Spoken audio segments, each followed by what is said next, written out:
Okay, കൂതറയിലൊരു famous comedy രംഗം നിങ്ങളുടെ ആയിരുന്നു അല്ലേ? കൂതറയിലൊരു ന്യൂട്രൽ ഫേസ് എന്ന് പറഞ്ഞൊരു ഇതാണ് എൻ്റെ എന്ന് വെച്ചാൽ ഞാൻ ഓഡീഷൻ വഴിയാണ് സിനിമയിലേക്ക് ഞാൻ എൻ്റെ ജേർണി സ്റ്റാർട്ട് ചെയ്ത്. അതിന് ശേഷം എല്ലാം ഓഡീഷൻ വഴി തന്നെയാണ്, പിന്നാണ് സിനിമയിലുള്ള ബന്ധം ഉണ്ടാക്കിയെടുത്തത്. സോ ഈ ടീമും എല്ലാവരും ഒരു ലൈക്ക് എ ഫാമിലിയാണ്. സുവിസാർ എനിക്കൊരു ഒരു ബ്രദറിനെ പോലെയാണ്. സാറിൻ്റെ കൂടെ 13 വർഷമായിട്ടുണ്ട്. എങ്ങനെയുണ്ട് സാറുമായിട്ടുള്ള ബന്ധം?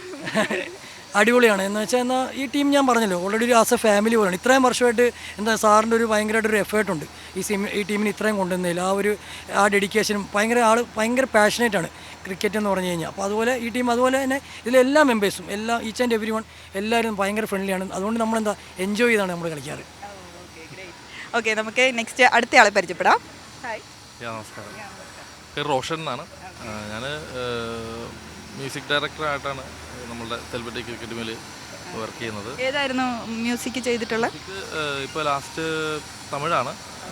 തമിഴൊരു 4 മൂവീസ് ചെയ്തു. മലയാളത്തിൽ മിസ്റ്റർ ഹാക്കർ എന്ന് പറഞ്ഞൊരു മൂവി ചെയ്തിട്ടുണ്ട്. പിന്നെ റോഡ് എന്ന് പറഞ്ഞൊരു മൂവി ചെയ്തിട്ടുണ്ട്. മിസ്റ്റർ ഹാക്കർ നമ്മളുടെ അങ്കമാലിയുടെ ലിച്ചി ആയിട്ടും, പിന്നെ നമ്മളുടെ ഹാരിസ് എന്ന് പറഞ്ഞാൽ ഇതിൽ തന്നെ ഒരു ഹീറോ ആയിട്ട് പുള്ളിയായിരുന്നു കാസ്റ്റിങ്ങിൽ. അങ്ങനെ ഒരു മലയാളം മൂവി ചെയ്തിട്ടുണ്ട്. പിന്നെ സിംഗറാണ്. അങ്ങനെ ഓൾമോസ്റ്റ് ഒരു മ്യൂസിഷ്യൻ. പിന്നെ ഞാനിപ്പോൾ ഒരു 5 ഇയേഴ്സായിട്ട് സൂവി സ്ട്രൈക്കേഴ്സിൽ കളിക്കുന്നു. CCFൻ്റെ അണ്ടറിലുള്ള സെലിബ്രിറ്റി ക്രിക്കറ്റ് ഫെർട്ടനിറ്റിയുടെ അണ്ടറിലുള്ള സൂവി സ്ട്രൈക്കേഴ്സിൽ നല്ലൊരു ഫാമിലി ആയിട്ട് മുന്നോട്ട് പോകുന്നു.